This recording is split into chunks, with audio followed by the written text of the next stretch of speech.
We will call to order the May 3rd, 2024 meeting of the Montgomery County Board of Elections. We'll start with Pledge of Allegiance. I'll ask Kim Anderson to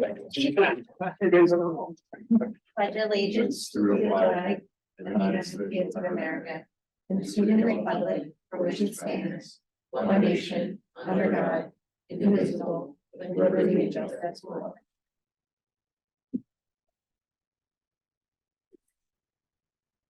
Okay.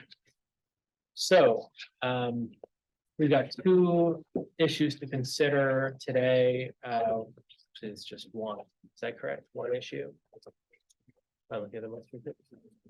Which is consideration of mail-in ballots from the recent April 23rd primary election. We'll hear from our solicitor, John Marlatt, on that issue. And is there any opening comments? Got anything? Okay. I'll wait. We good? Okay, so we'll start with public comment. Generally, do we have any public commenters? Yes, we have Rose Bannon. Good morning, Rose Bannon. I'm just here to make some comments about the primary and Abraham were observed. It's our 10th day after the 2024 primary. It was reported by the county that the earliest mail-in ballots were sent out April 5th. A full 8 days prior to the primary. Many voters did not receive their mail-in ballots in time to return them by mail. Another incident that has been required is that some ballots were reported observed at the Willow Grove drop box, transported by others, and apparently we reported here. And there's not been any update on those circumstances. The number of people coming to the precinct to cast provisional ballots or bringing their ballots to the precinct for surrender was not reported. When the absentee ballots were processed at the precinct level, all of the results were reported on election night. They were reviewed at the precinct level for to verify that they could be counted.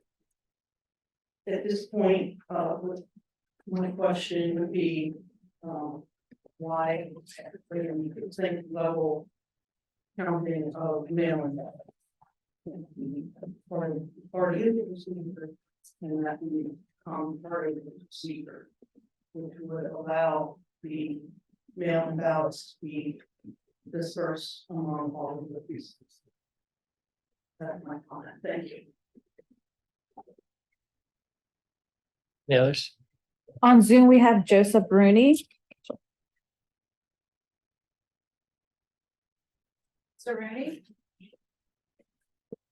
Yeah, Joe Rooney. I'm sitting actually down in Deal, Maryland. Can you hear me? You're unmuted. Mr. Rooney, you're unmuted. I am. 1, 2, 3. Can you hear me? Anyone else? We can come back to him. That's it. That's it. Can Okay. you hear us? Yes, I can hear you. If you can hear us, try a different emoji.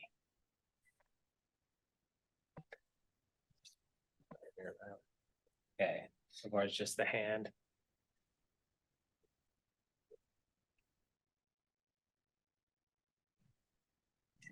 One, two, three. Can you hear me?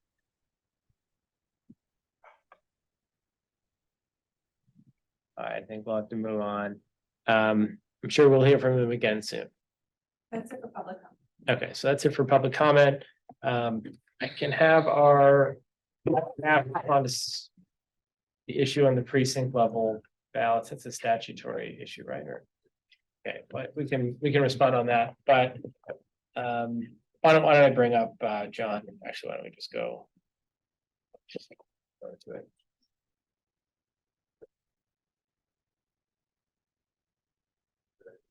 And you're senior assistant solicitor? I didn't, Yes. okay, senior assistant solicitor, okay. They told me. Morning. On April 23rd, 2024, the Montgomery County held a primary election. And as is required by the Pennsylvania Election Code, the County Board of Elections allowed for the use of absentee mail-in ballots. Ballots were made available to voters beginning on April 1st, 2024. And could be returned up until 8 p.m. on April 23rd. There were approximately 60,000 mail-in and absentee ballots returned to the Board of Elections as part of the April primary, and out of that number, approximately 1,300 were flagged with issues during canvass and were either canceled, subsequently approved, or are still pending a decision of the board. The ballots that have been rejected fall into the following categories: naked ballots, we have 84 of those. Ballots with unsigned declarations are 136. Ballots with undated declarations are 164. Ballots with an invalid date are 155. Ballots where a voter was required to verify their ID and failed to do so was at 166. We have 9 that were rejected for a correspondence ID that was not found. And not reflected in that number of 1,300 is 282 that were returned as undeliverable, and 859 that came in after the deadline. In addition to those numbers, we received 647 provisional ballots as part of the election. 474 ballots are pending a decision from this board for being returned with a date where the month and day were between April 1st and April 23rd, but the year was either missing or incorrect. The necessity for voters to include all or some part of the date has been the subject of recent federal and state court litigation. At the federal level, the date requirement has been challenged twice under the materiality provision of the Civil Rights Act. The most recent litigation in NAACP v. Schmidt was brought in the federal court of the Western District in 2022. In November of 2023, Western District Judge held that the date requirement violated the materiality provision of the Civil Rights Act. This decision was appealed to the Third Circuit Court of Appeals. Third Circuit ruled in a 3-1 decision that the date requirement for casting a mail-in ballot is not covered by and thus does not violate the materiality provision. The Pennsylvania Department of State, NAACP, and other parties filed petitions requesting a rehearing at the Third Circuit en banc. That was denied on April 30th, 2024.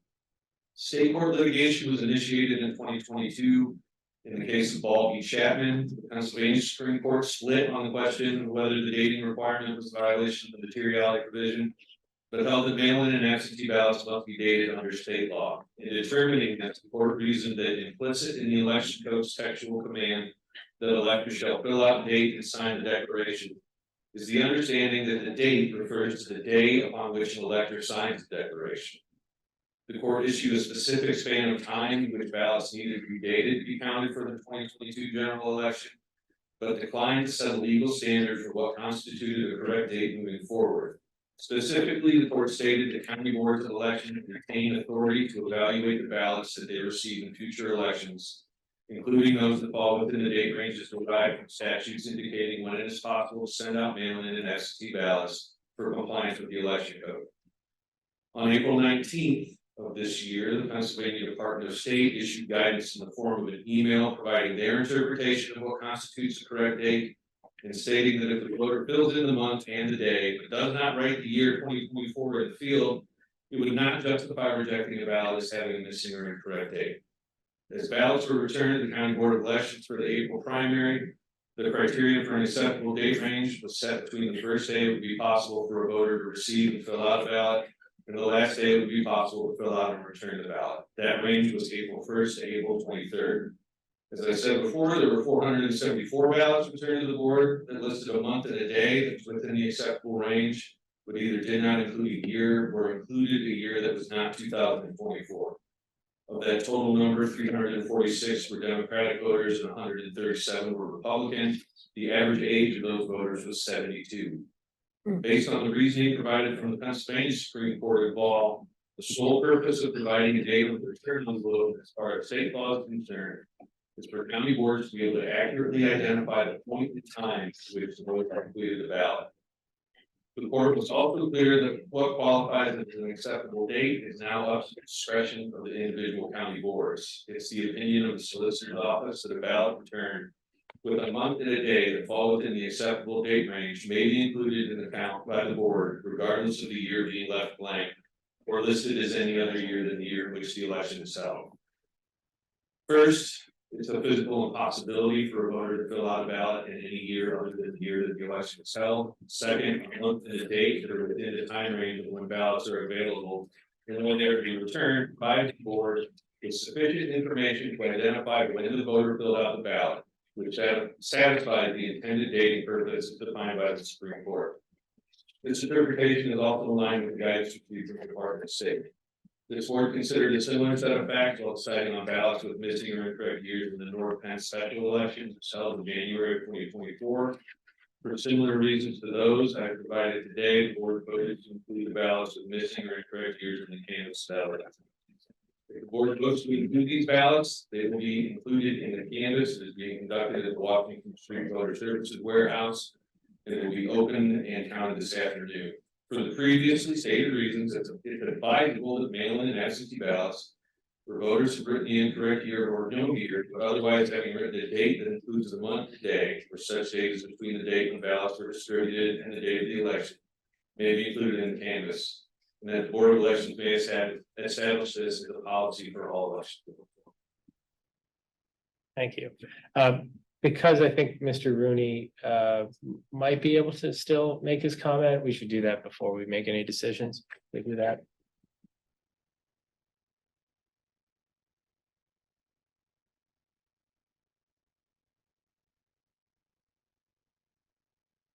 Ready, you want to try again? He's muted. Joe Rooney, 1, 2, There 3. he is. Can you hear me? Yes. Oh, wow. Thank you for your patience. I'm sorry, I'm sitting down in Maryland. I have some work to do, so I don't know what the problem was. First, for Mr. McGeege, Joe Rooney, I'm from Abington. Of Thank course. you I for- thought you were calling us while stocking trout and maybe there was some issues. And now I'm turning over a rental property.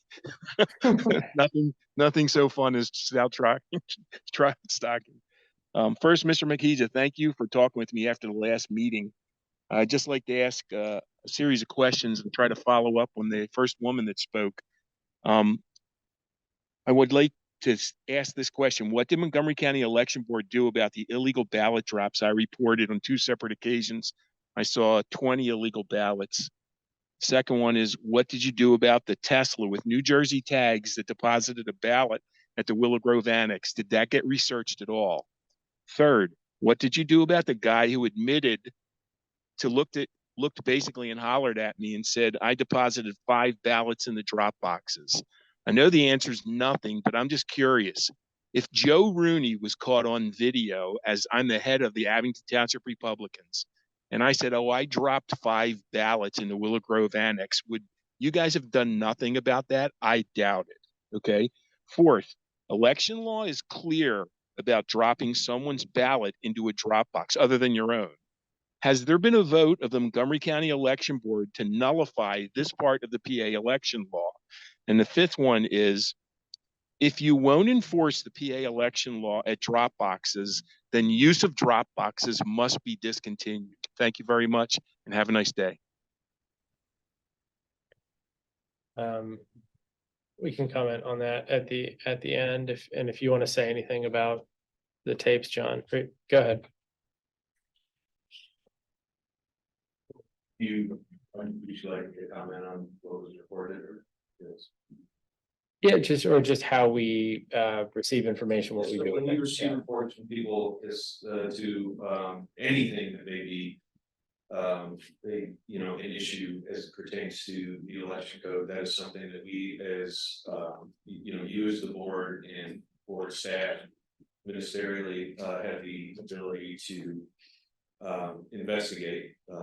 Our authority in regards to anything that is potentially prosecutable really ends at the investigation stage. We can and do refer things to the district attorney's office when we see activity that rises to a level that we think is a violation potentially of the code, and then we leave it to the DA's office to investigate. Thanks. Okay, so going back to the original topic that you brought up. So we're considering counting the mail-in ballots which have a missing or incorrect year. That's a policy that we've already implemented in terms of in the North Penn special election, correct? Yeah, that was a one-time vote of the board to include ballots that were similar to that. Yeah, okay. So just reiterating a little bit of what you said, it's impossible for anyone to receive one of these ballots in a different year, and for them to return it, the year doesn't provide any sort of security or validation. It's No, for the purposes of what the date is needed for, the year is not necessary to meet the standard that the Supreme Court set forward as to why, why dates are necessary.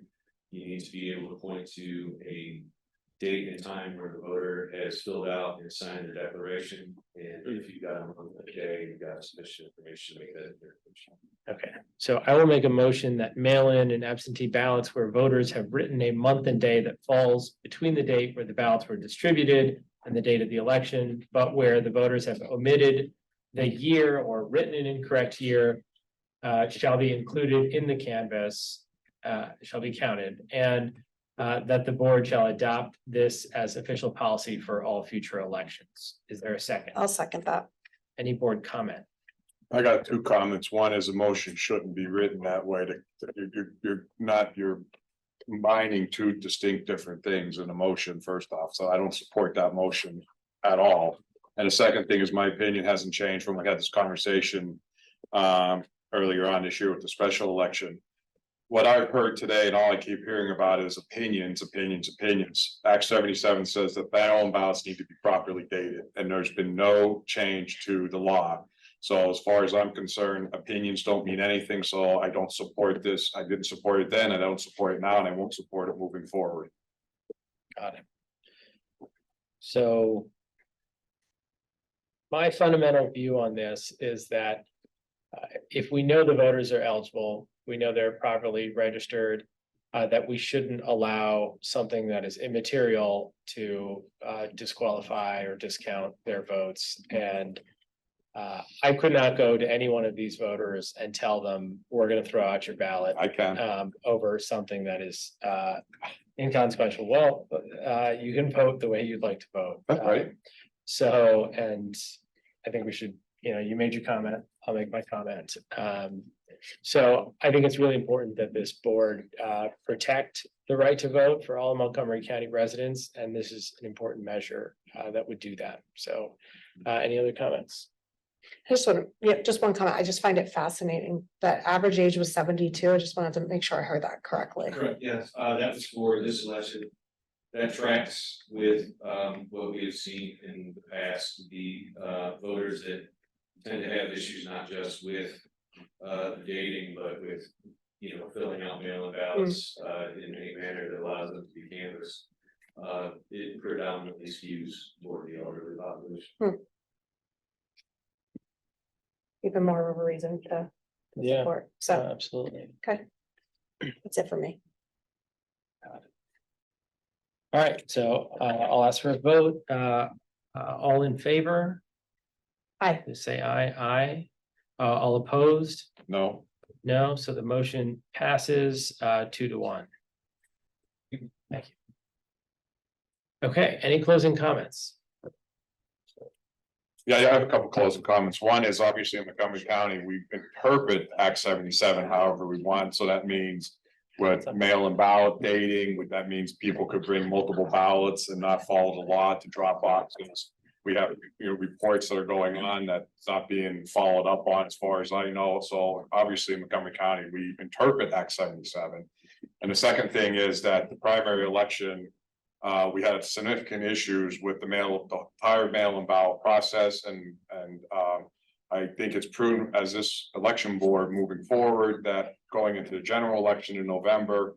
That we have regularly scheduled meetings, at least monthly. I also want to have a milestones identified and delivered to the election board, and I would recommend that these monthly meetings. Are where we're getting as an election board, getting an update on those milestones so that we know exactly what's going on when. Through this entire process, because I don't want to go through November. And experience what we experienced in the primary election. And I think it's very important that we have a lot of oversight and understand exactly that, step by step, what's occurring and when it's occurring. And even a layout of the schedule of what happens before, during, and after after the election. When the 2% count, like everything has to be scheduled, and not getting emails 24 or 48 hours beforehand saying, oh, we're gonna do the 2% count or whatever. So I think that we need to do a better job of laying out a schedule. And that's something that we're managing and constantly staying on top of. Any comments? I just want to mention that, our chief clerk and I have had conversations. I know you have also had conversations with our chief clerk, right? Did I just make that up? Director of Voter Service, I was like. No, it's chief clerk. title, yeah. Okay, I thought I was mixing them up. But Commissioner Isabella, to your point, Is he chief clerk? is he chief? Is it chief? Is that your title? Hey, does someone else want it? Yes, I'm confused. Whatever your title is, but we've had conversations, about having external eyes, right, on our voter services process, so that to Commissioner DeBello's point, and I know that Commissioner Makisha cares about this, so that we are evaluating every step of our process that's within our control. And so we are committed to doing that. We're a little over a week out from the election. So we're going to give our team time to find who that person, the proper person to do that. But we are taking this very seriously and ensuring that we're ready for the November election. So I just want to reiterate that. I know I shared that yesterday. Yeah, no, absolutely. So, Well, I don't care. Go What do you ahead. mean by external eyes? I don't know what that means. We can talk. I've just asked for external eyes, not our internal team, to look at our processes. Oh, process review. Yeah, Okay. yeah. So nothing's set in stone yet. Yeah, no, I was just clarifying. yeah, no, so there's a number of things I'm gonna say here to close out, but one, very thankful that Ben started a week before the primary. Ben, of course, led election litigation in Philadelphia, has very strong insights into the process, and has already made some recommendations of people who could be considered to help us analyze each step of our mail-in process and generally. And that was the goal, right? That was the goal coming into this. This is the first election that we have overseen as a board, and the purpose of it, or the way that we've seen this is to review the process and seen it as an opportunity to really see how things have run, because there have been issues in the past in terms of late ballots or missent ballots, and that happens everywhere. And anytime you're mailing 80,000, hundreds of thousands of ballots, the USPS is going to lose a tray with 193 ballots. It's going to happen.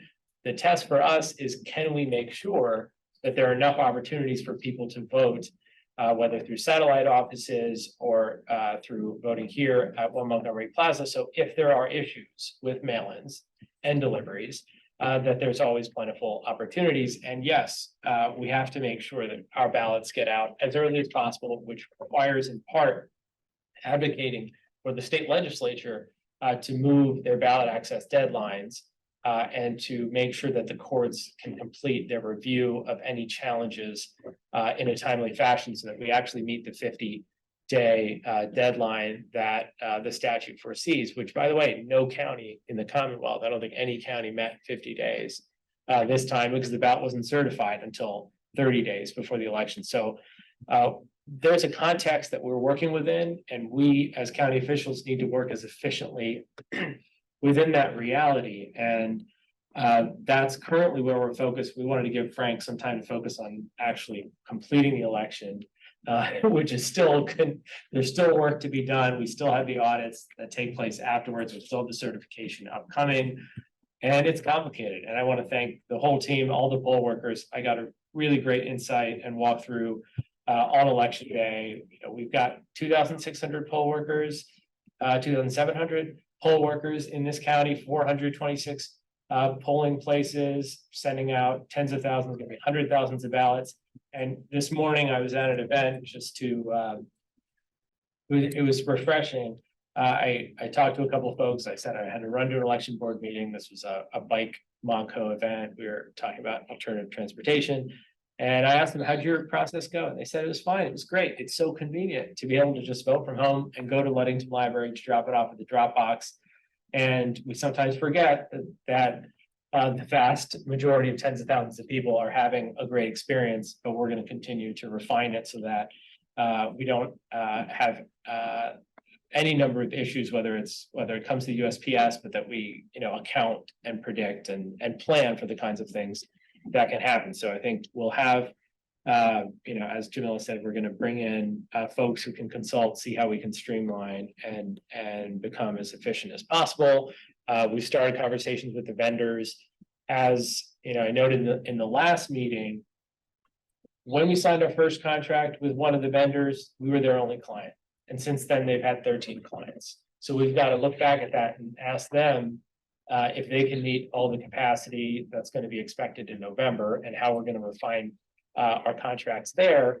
And the other issue with some of the vendors is that there's been significant turnover across the country in the election workspace because of everything that happened in 2020, because of the stress, because of all of the challenges to the system.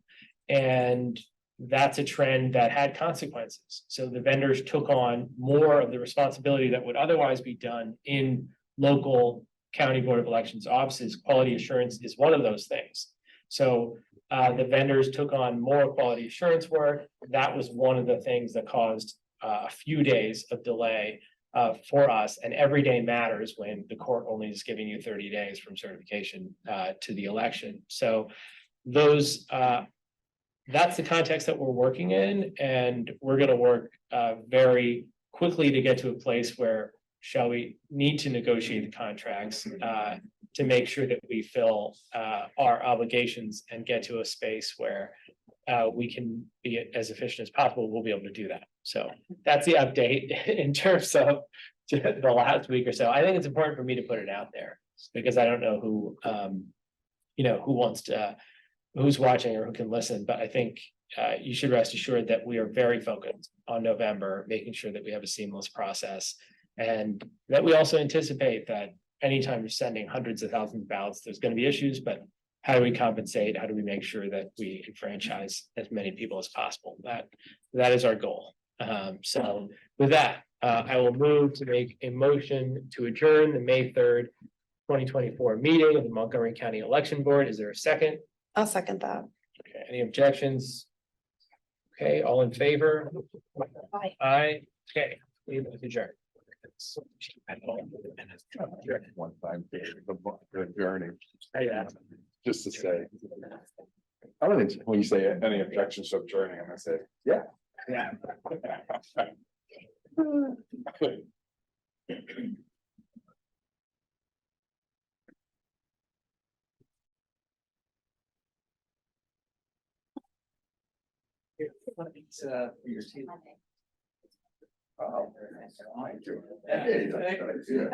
That's why you're the chief. Yes, surprisingly, there are some. The